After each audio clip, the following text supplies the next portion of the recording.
Hi, I'm Brittany And I'm Jamie. with Campus, and we're live in the Haven. Today we have the beautiful and adventurous tourist Jessica Nabongo, better known as J Naboa. Hello, thank you for joining. Hi. Thank you guys so much for having me. We're going to play quick fire to get to know you a little better, so here we go. When you were 7, what did you want to be? I think when I was 7, I wanted to be a lawyer. Yeah, which is really weird for a 7-year-old. But I'm pretty sure when I was 7, I wanted to be a lawyer. Name something on your bucket list. Antarctica is on my bucket list. So I've been to 6 of 7 continents and like multiple countries in each continent. But Antarctica is the last one. So I'm going to try and make that happen very, very soon. Yay! What is your fondest childhood memory? My fondest childhood memory. Maybe my first trip to Uganda. So I'm the child of immigrant parents. I was born in Detroit, and my parents moved here permanently from Uganda in 1969. And for the first time at the age of 7, I actually went to visit home. So that was probably one of my fondest memories, just being able to like connect with my aunts and uncles, cousins, and my grandparents. So. And what do you love about yourself? I think probably like my pseudo carefree nature, like when it comes to traveling, just being able to just pick up and go and be spontaneous, and not be as much of a planner as I am in other parts of my life. And what's a subject that you believe should be taught in school? Personal finance. I think that is something that kids need to learn from a younger age. And yeah, it's just something like, when are you ever supposed to learn how to budget and take care of money and be responsible with credit cards? Nobody teaches you that. They sort of just throw you out into the world. And what does the world need more of?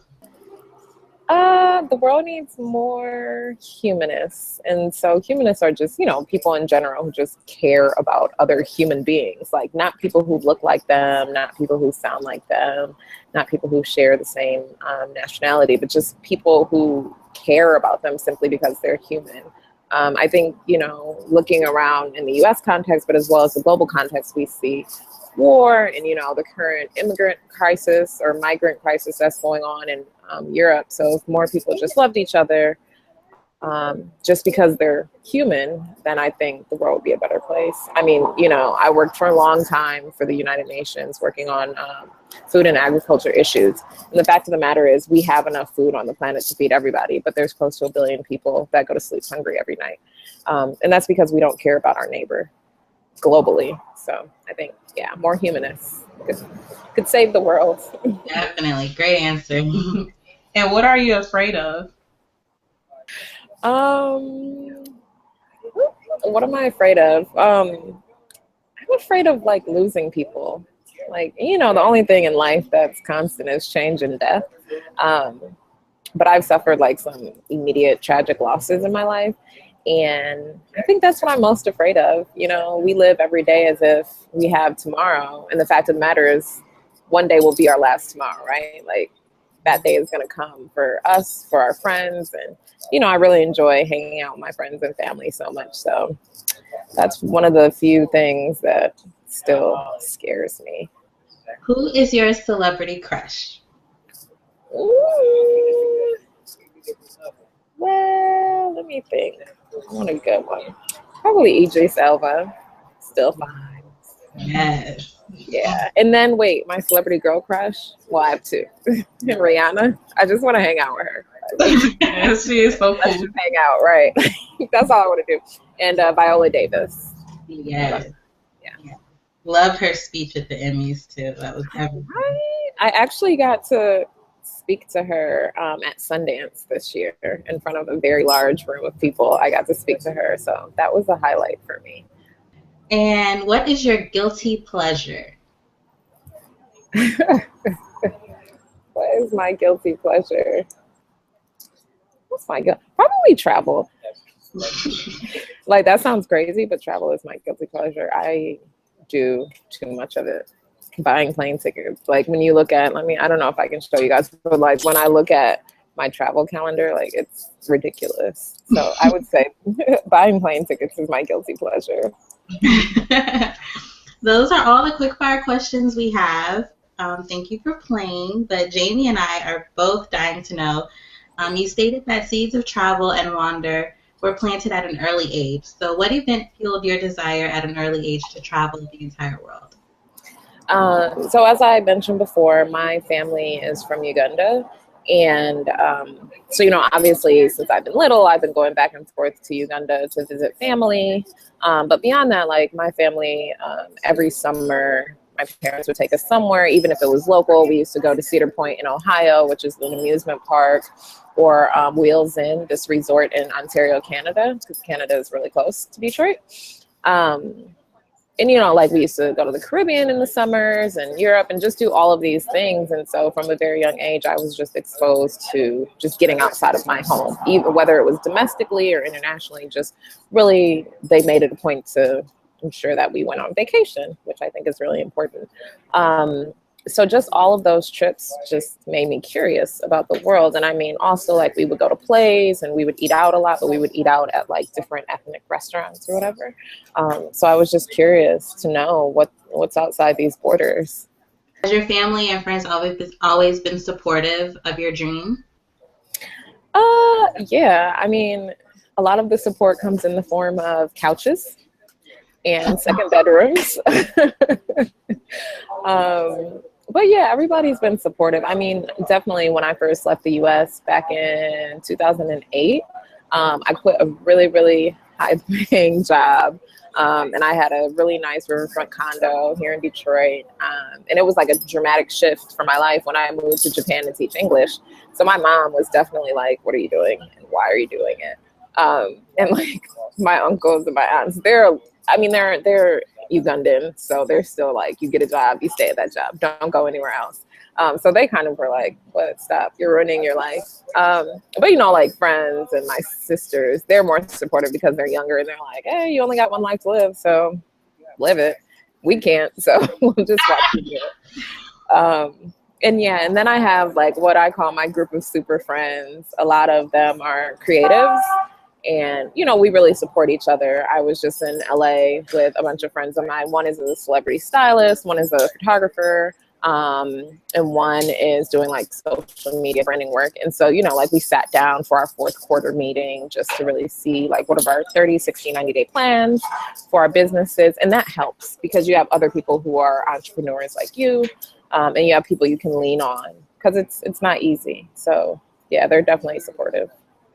And you have traveled to over 50 countries. What is one universal trait that has been consistent throughout every culture? I really think it is community and family. Like, there's definitely differences, right? Like, it's hard to find one unique thing, but community and family. I spent the last 3 weeks in Southeast Asia. I just came back less than a week ago. And even in places where people don't speak English, I was in this tiny, tiny village in Laos. I was doing a cruise on the Mekong Delta by myself. And so we walked into this village and, no one there spoke English. It was a national holiday, and so everybody was like sitting outside with their friends and family. And even though they didn't speak English and I was an obvious stranger, they were offering me their local beer. And not, these are people who don't have much, but they still felt it very important to offer something to me.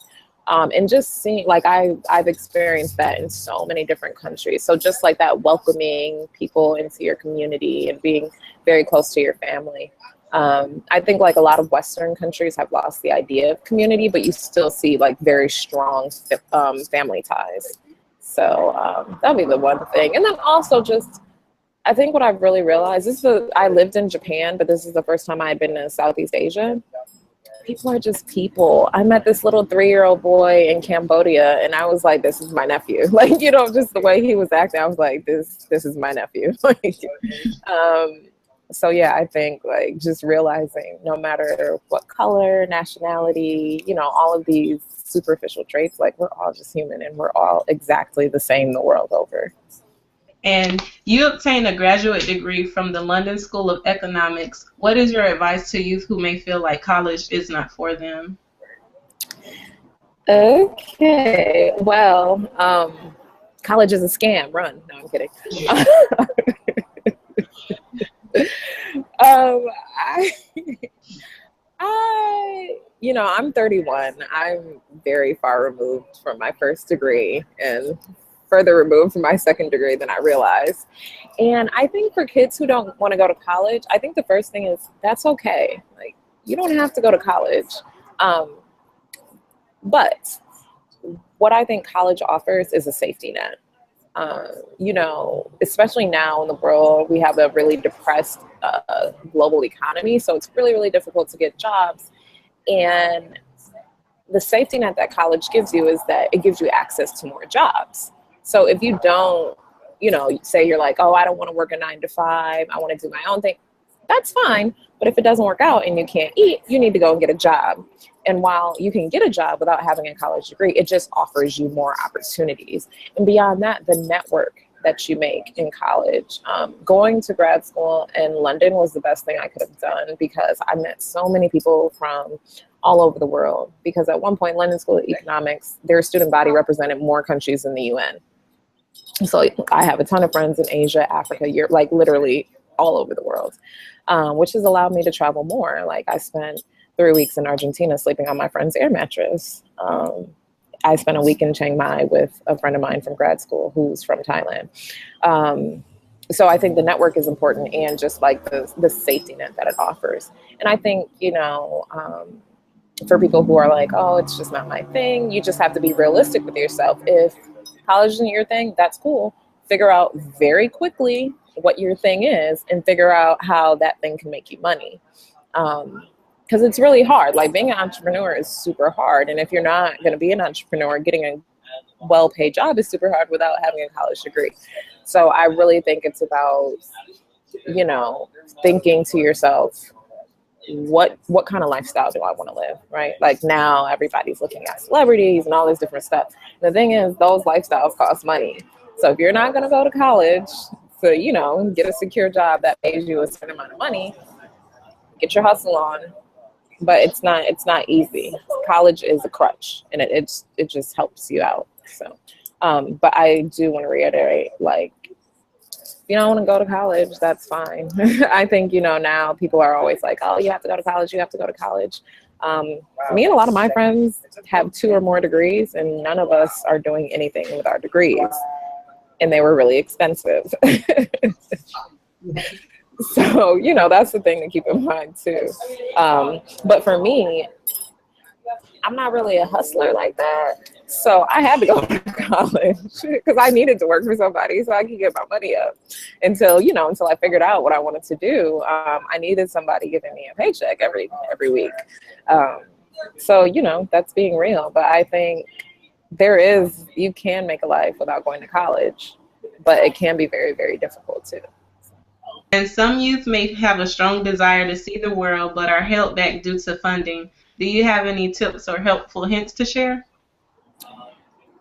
Yeah. So firstly, I think that travel is much cheaper than what people think, because a lot of people think I have a trust fund, which I don't. I really wish I did, but I don't.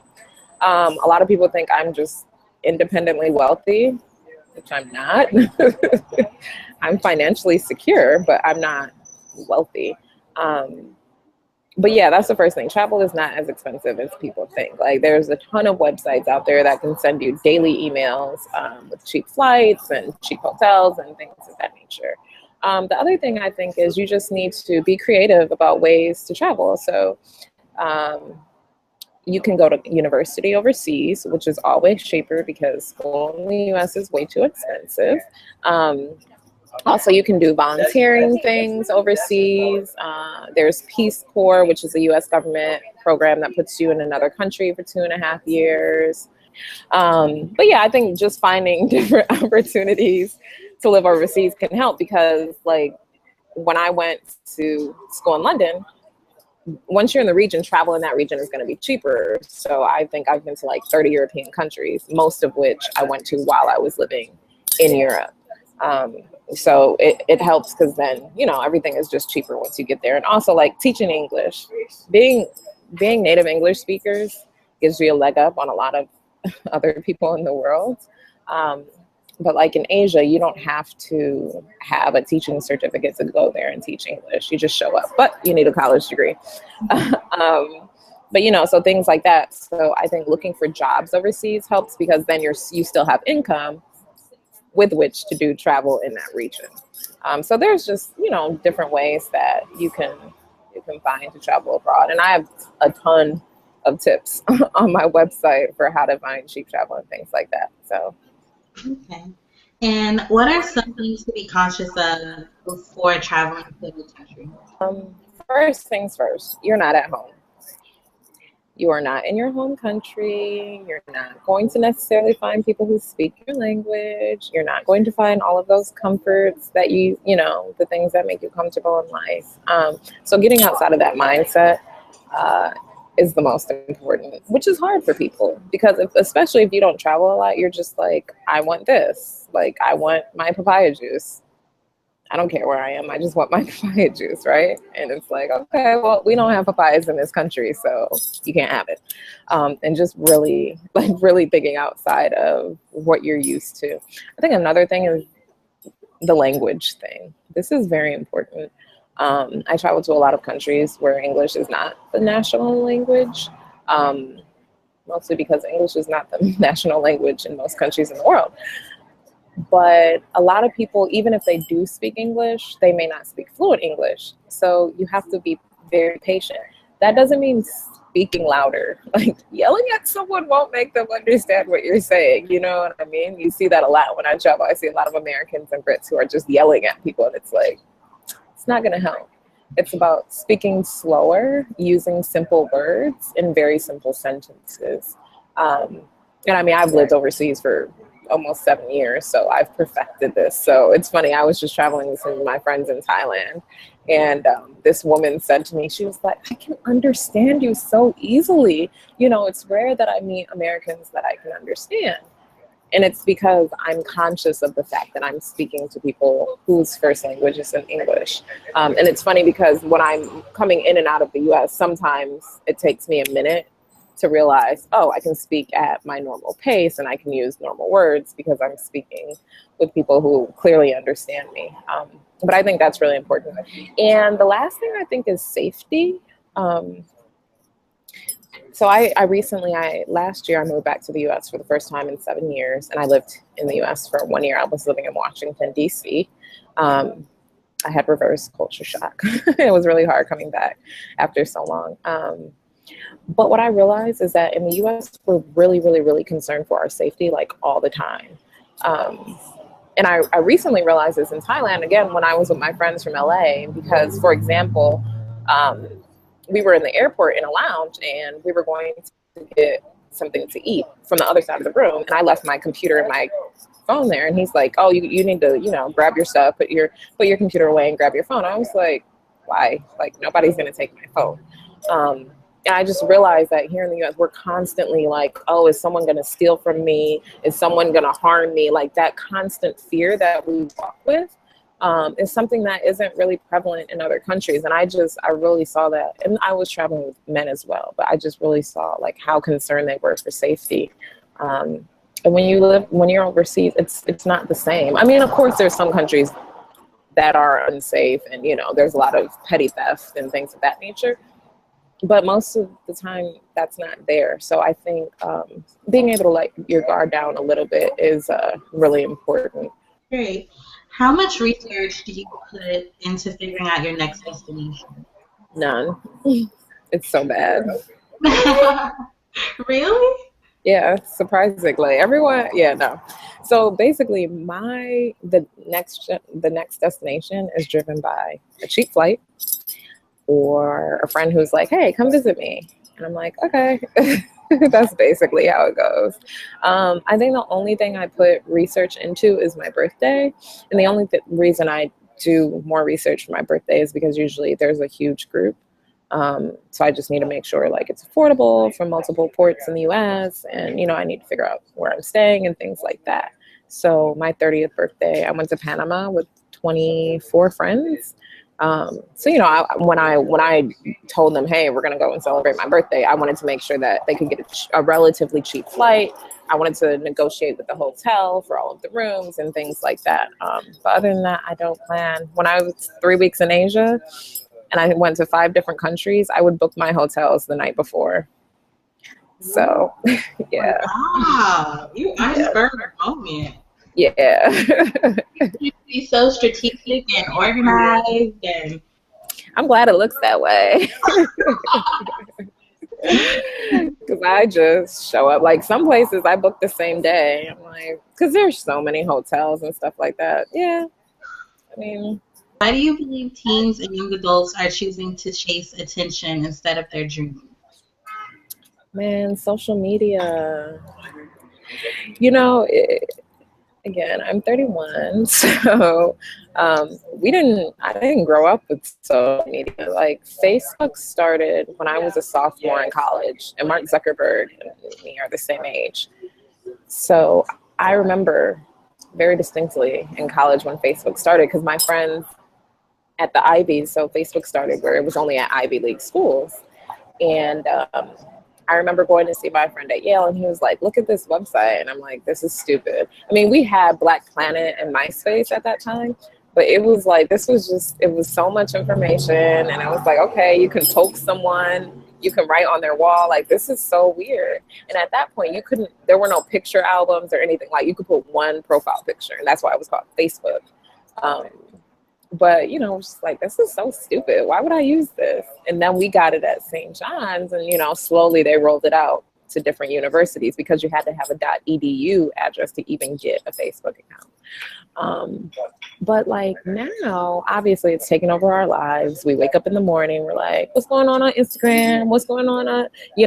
We're just all in it, right?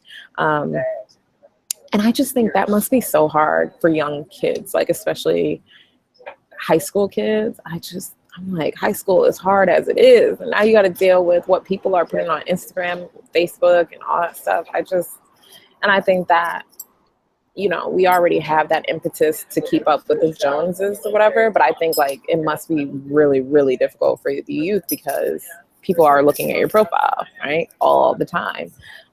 So I think that's why people are seeking attention, and that comes in forms of like, maybe spending all your money on clothes, or making sure you're going to all of the parties and, things like that.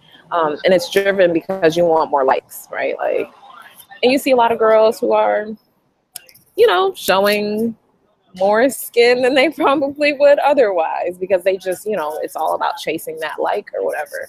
I mean, if that's your thing, do you? Whatever. No judgment over here, but it's just like, why are you doing these things? Are you doing these things because you genuinely, like, did you buy that Louis Vuitton bag because you just had to have it, like it holds you at night? Or did you buy it because you wanted someone to see that you had this Louis Vuitton bag? I think we all go through it. Like, again, I grew up in the US. I went to high school here and did my first degree here. I know how it is, like, and I know how it used to be. And I've changed a lot. Like, I don't own all of the shoes and clothes that I used to. I don't shop as much as I used to because you realize, who cares? I've had people tell me like, oh no, don't wear that. You've worn that on Instagram before. And I'm like, excuse me? Really? Oh my God. So you want me to throw away my clothes? Like, what do you want me to do? Like, I don't understand. I don't understand. I can never wear my favorite dress again because people have already seen it. But I don't care. But again, different people are driven by different things. And I think a lot that being driven by chasing that attention, it changes what you do financially. Because again, if you're constantly buying a new wardrobe to make sure you're Instagram fresh, you're spending money that could go somewhere else. So a lot of people ask me, like, how are you able to travel so much? I prioritize my travel with my finances. Like, I have maybe like 1 or 2 designer bags, but I bought them like almost 10 years ago when I cared. I would never spend my money on a designer bag today. Like, for what? I got a nice little Zara $50 bag, and that does me just fine. You know what I mean? I don't buy expensive shoes anymore and things like that because I don't care. I mean, I want comfort and I want to look cute, but you can do that by buying basics, by buying good brands. So maybe what I can say is when I do shop, I buy quality brands just because I need it to last a lot longer. Um, but yeah, I think that chasing attention, the biggest part of it is change. It's a shift in your financial priorities as well. So You have seen so many different cultures. Name 3 practices that you believe American parents should teach their children. one of the most important things is just exposing your kids to different cultures. And even if you don't have a lot of money, you can do this by taking them to the museum, taking them to plays, taking them to eat different kind of food. Like, let's not go to McDonald's, sushi, or things like that. Also, like, you have a wealth of information on the internet. Just, maybe with your kids once a month at home, you have them do a report on a different country so that they can spend time using the internet to just find out about other people. I think that's one thing that my parents really did a good job with, which is what made me curious about the rest of the world because I was so exposed to it from a young age that I'm like, okay, what else is out there? I think another thing that's really important is personal finance. We really don't talk about it enough. Like, money is one of those discussions that's really taboo. Like, you don't ever talk to anyone about how much do you make, or we never talk about it, right? So you could see someone and you think they have a ton of money because their Instagram's stunting, and then you realize, like, you go to their house one day and you're like, ooh, I don't want to sit down. I don't even want to put my bag down, right? You know what I mean? But you see them on Instagram and you're like, wait, or you find out that they don't even live anywhere, But on Instagram, you just think, oh God, I want to live this person's life. So yeah, I think personal finances is really, really, really important. I went from when I was young, I went to private schools. And so I recall in the 2nd grade that at that time it was called NBD, the National Bank of Detroit. They came to our school and we opened bank accounts in 2nd grade. So what is that? We're like 7 or something. And I still have that same bank account. Like my main bank account with Chase, I opened when I was in the 2nd grade. And every week the bank would come and your parents were supposed to write you a check or give you cash to put into the bank. So like my mom would just give me $5 checks every week and I would just put that in the bank. This is something like a lot of people don't experience at all. And especially in the inner city, schools aren't doing things like that. But for me at a young age, it really taught me about savings because that was all about savings. And I just think that is something that you have to learn in the home. And so a lot of parents maybe aren't even financially savvy. So it's about, again, finding resources on the internet to just help understand budgeting and saving and things of that nature. Because the younger kids are when they learn it, the easier it is for it to become a habit. Whereas once you get thrown out into the world at 18 or like 21, 22, and you're like, wait, I don't know anything about savings. I don't know anything about automatic savings plans. I don't know anything about stock investments or CDs or, those are sorts of things that you need to learn at an early age.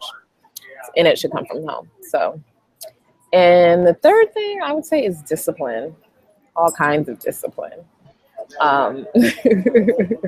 I lack discipline, but I think if you want to be an entrepreneur, such a big part of it is discipline. Like, even when you're not working, waking up in the morning, going to the gym, eating breakfast, and then starting your workday. So even though you're not punching in somewhere or you don't have to sit in somebody's office, you have to get up and still work for yourself. There's no way to get money if you're not working, you know what I mean? And that requires extreme discipline, I think. And also just for your health. Now I need to get back in the gym. That requires discipline. It does. I'm currently struggling. We are totally struggling. Real. Right? And what light do you plan to spread with the Catch Me If You Can series? So yeah, when I started my blog, I started blogging in 2008 when I was living in Japan. So it was the first time I had gone abroad, and I just really wanted my friends and family to know what was going on. And I write, I'm a writer. So yeah, I started the blog way back then, and it was like loved it. And so once I left Japan, I traveled for like 7 or 8 months before I moved to London for grad school. And then I started the Catch Me If You Can. And so it just started as just like with my friends and family, like, hey guys, this is what I'm doing wherever I am. And now it really has turned into just helping people see like how easy it is to travel, to just experience the world through my eyes. And really just see that life outside of the U.S. is attainable. Like you can live a full and complete life outside of your home country. Not only the U.S. I mean, I have readers from all over the world. So just realizing that you can move out away from your home country and still have a great life. And even if you don't move, just like get out, travel, kind of release that fear of the unknown, releasing the fear of not being a part of the status quo. Just things like that. And especially like for the Black community, just realizing like there's someone that looks like you that's doing this. Because, you know, a lot of times the images that we see of people who are living these sorts of lifestyle, they don't look like us. And I think that's really, really important, especially for young people and having role models. They have to see someone who looks like them doing it so they really feel like it's attainable. So I hope that my blog inspires people to just get out and live. But that's all the questions we have. We really appreciate you spending time with us and allowing us to get to know you. No problem. Thank you guys so much for having me. Oh, thank you. We appreciate it. No problem. It was really great talking to you guys. And if you need anything else, just reach out. Thank you so much. Okay. All right. Have a good weekend. You Bye. too.